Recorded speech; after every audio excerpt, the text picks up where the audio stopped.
Waouh, je sais pas si vous vous rendez compte à quel point ce chapitre, il va vraiment tout changer pour My Hero Academia.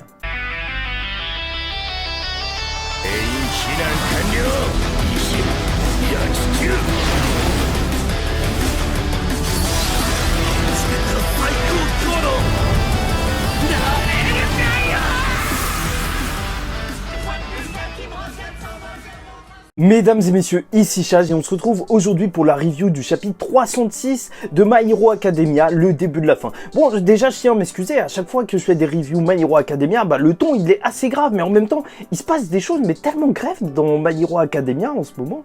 C'est genre terrible, chaque semaine, genre c'est difficile d'avoir la pêche. En fait, t'as la pêche parce que l'histoire est bien, mais en soi, ce qui est en train de se passer, c'est terrible. Et déjà, rien que le début avec All Might qui est aux côtés de Deku, c'est tellement touchant, mais vraiment c'est juste incroyable de voir justement que même si All Might ne peut pas entendre la discussion, il la comprend à travers les sentiments qu'il ressent de Deku, et ça c'est assez fort. Et je pense que la phrase elle est légendaire, que en fait il se rend compte, et aussi bien pour lui que pour Deku, que ne pas avoir d'alter, ça n'a pas été une malédiction, mais au contraire, ça a été une chance incroyable pour eux. C'est juste magnifique. Vraiment, parce que quand on repense à tout ce qu'a éprouvé Midoriya depuis qu'il était enfant, parce qu'il n'avait pas d'alter, alors là, que ce soit une chance pour lui, c'est juste super beau. Et en plus, All Might, c'est le personnage qui peut le plus le comprendre parce qu'il est dans la même situation. Et là, je sens que les personnages, ils sont rapprochés sans même avoir discuté parce qu'ils ont vécu la même chose. Et c'est vraiment super beau. Dire c'était l'alarme d'All Might. Là, je sais même pas quoi te dire sur ça. C'est quand il était en train de s'essuyer les yeux, quand Hawks il était arrivé. C'était waouh, c'est énorme, c'est juste énorme. Bon, Hawks il est venu parce qu'il veut justement s'occuper du problème Midoriya, parce que il a entendu parler de tout ça, il a demandé à Endeavor qu'il ne sait pas vraiment, et là il veut demander à All Might. Et c'est là que même ils vont nous parler de la société, parce que All Might il se rend bien compte que l'époque où il disait qu'il ne fallait pas dévoiler ce secret, alors tout a réellement changé depuis. Là, leur ennemi, comme le dit Hawks, c'est plus seulement les vilains, mais aussi la société qui est contre eux, et ils doivent faire bloc. Et c'est ça qui est vraiment fort, c'est que d'un côté, t'as All Might qui, durant ce chapitre, va se resserrer avec les autres héros, alors que face à la même situation, tu vas avoir Deku qui, lui, va s'éloigner. Et ça va être super intéressant d'en parler par la suite, mais rien que ce parallèle est juste énorme. Donc il va parler de ça à Hawks et à Béginiste, et donc ils vont un petit peu partager cette responsabilité, mais ça, on ne le voit pas, mais comme quoi, il y a des héros qui, malgré toute cette situation globale, restent là et justement représentent ces valeurs super héroïques qu'on nous montre depuis le début. Bon, après t'as l'interview, en fait la conférence de presse qui est franchement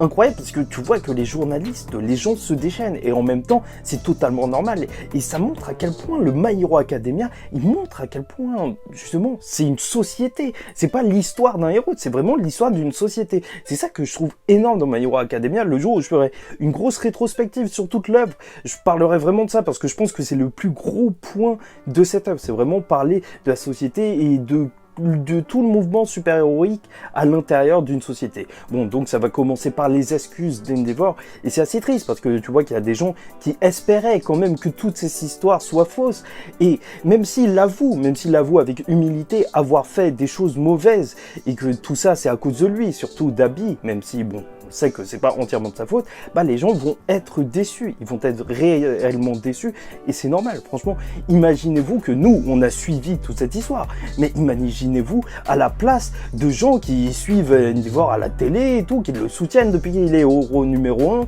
qui veulent juste qu'il réussisse à triompher du mal, et tu te rends compte qu'en fait, le mec, il est pas du tout clean. Ça doit être vraiment très très dur pour les gens qui ont des statuettes de lui et tout, de voir ça. Là, ça casse véritablement une image qui était forgée. C'est bien qu'il va dire la vérité. En vrai, déjà, j'en ai marre qu'on essaye de lui reprocher le fait que son père c'est un vilain. Ok, il l'a caché, mais en même temps, est-ce qu'il a besoin de parler à tout le monde de sa vie privée? C'est vrai que le côté My Hero Academia, télé-réalité, c'était abordé avec Mount Lady, et donc voilà, on y est. Mais bon, il s'excuse aussi pour la mort de Twice, et malheureusement, c'est triste, parce qu'il le dit bien, genre il avait aucune autre façon de réagir pour lui que d'utiliser la violence, parce qu'il était juste trop fort. C'est vrai que son alter était dingue, c'était vraiment une des scènes les plus marquantes de My Hero Academia, là.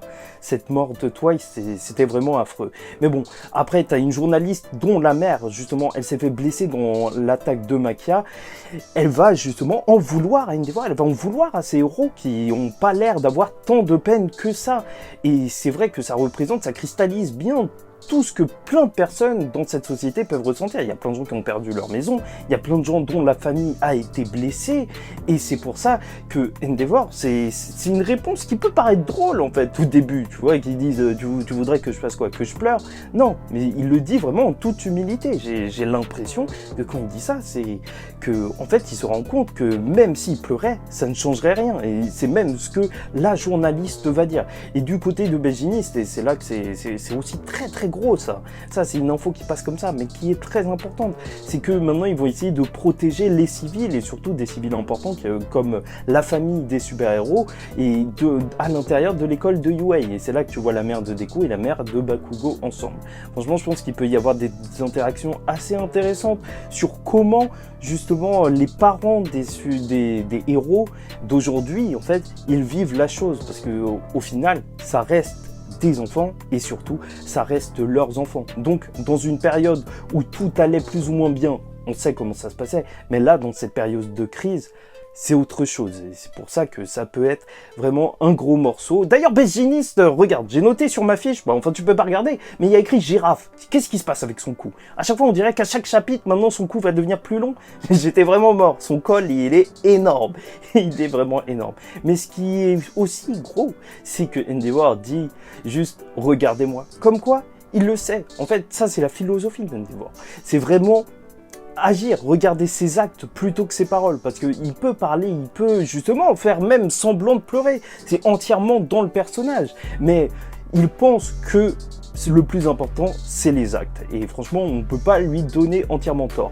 Et ce qui est beau aussi, c'est qu'il le rappelle, il y a des héros qui vont quand même rester là, même s'il y a beaucoup de héros qui ont abandonné, il y en a qui continueront de se dresser. Et d'ailleurs, sur cette page qui est assez belle, d'ailleurs, la meilleure page, c'était quand même cette page de Endeavor qui dit ça, je trouve ça magnifique, et la dernière page, c'est vrai, mais quand même, tous les héros qui se dressent comme ça, et voir Aizawa qui, quand même, là, on sait même pas dans quel état il est qu'il pourra justement se rebattre un jour, être considéré encore comme un des héros qui se dresse contre le mal, c'est vraiment beau. Bon, Toya Dabi, si tu préfères, il est super heureux de voir ça quand même, parce que c'est tout ce qu'il a toujours désiré, mais Endeavor ne va pas parler plus que ça du One for All. Peut-être qu'il est au courant, peut-être qu'il n'est pas encore au courant, en tout cas ceux qui sont au courant, c'est sûrement Aizawa, parce que toute la classe A de Yuei a reçu justement une lettre de Deku.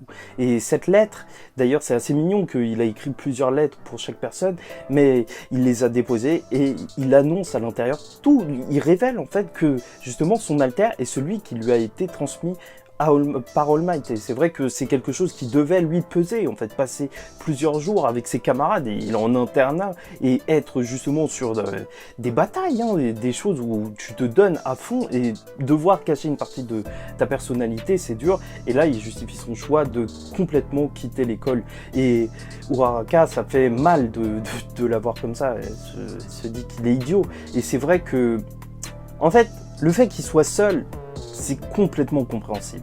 Franchement, avec tout ce qui est en train de se passer, les nombreuses attaques que l'école a subies, et justement, sûrement parce que, même si c'était pas entièrement pour ça, parce que Deku avait son alter qu'il cache à tout le monde, là, ce sera encore pire avec la société actuelle.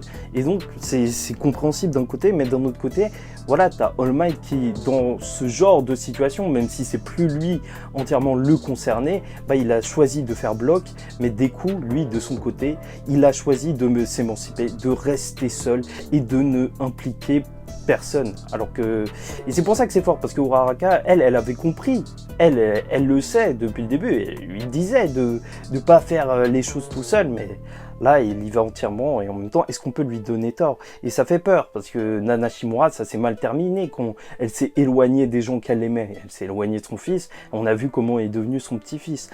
Donc voilà, et on arrive sur cette dernière page où on a le titre de ce scan, où justement on nous dit que c'est le début de la fin, peut-être la fin de My Hero Academia totalement, parce que ça y est, il n'y a plus d'Academia dans My Hero Academia, mais tu vois qu'il est profondément blessé, en fait il est mélancolique, et en même temps c'est normal, il a quitté tous les gens qu'il aimait, l'école où il rêvait justement de gagner son diplôme, la même école qu'All Might, là il a abandonné ses rêves pour accomplir son devoir.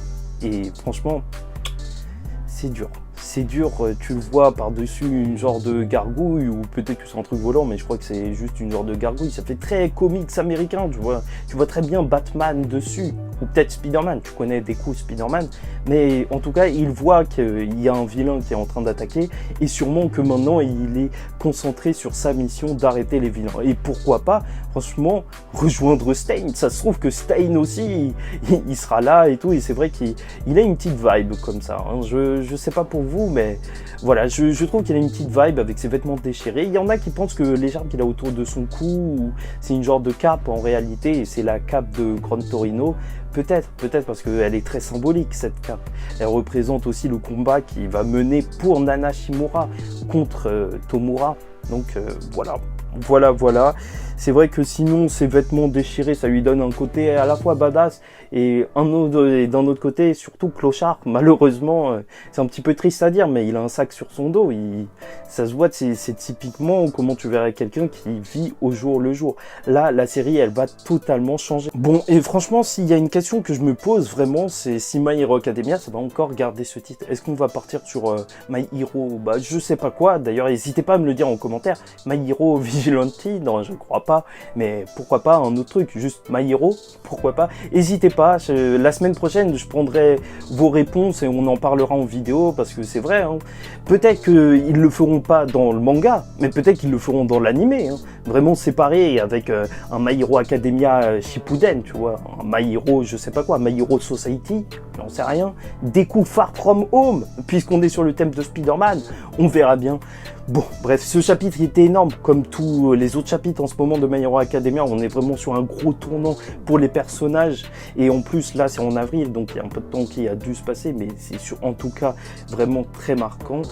Et en attendant la semaine prochaine et le prochain chapitre de My Hero Academia, je peux juste espérer que vous allez bien et que ce chapitre vous a comblé. N'hésitez pas à liker, commenter et surtout vous abonner, parce que chaque semaine on parle de My Hero Academia.